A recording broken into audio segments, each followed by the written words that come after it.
Hello friends, today we are going to change the dress color theme in Photoshop. First, go to the selection tool and carefully select the dress.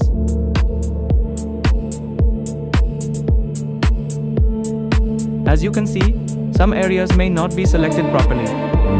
To fix this, go to Select and Mask, zoom in, and refine the edges. Use the minus icon to remove unwanted parts and the plus icon to add the missing areas.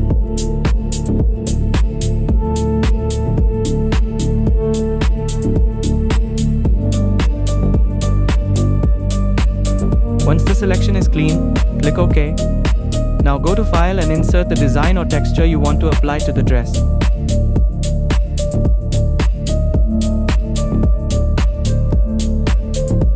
Press Ctrl+T, then use Distort or Warp to adjust the design so it fits naturally on the dress.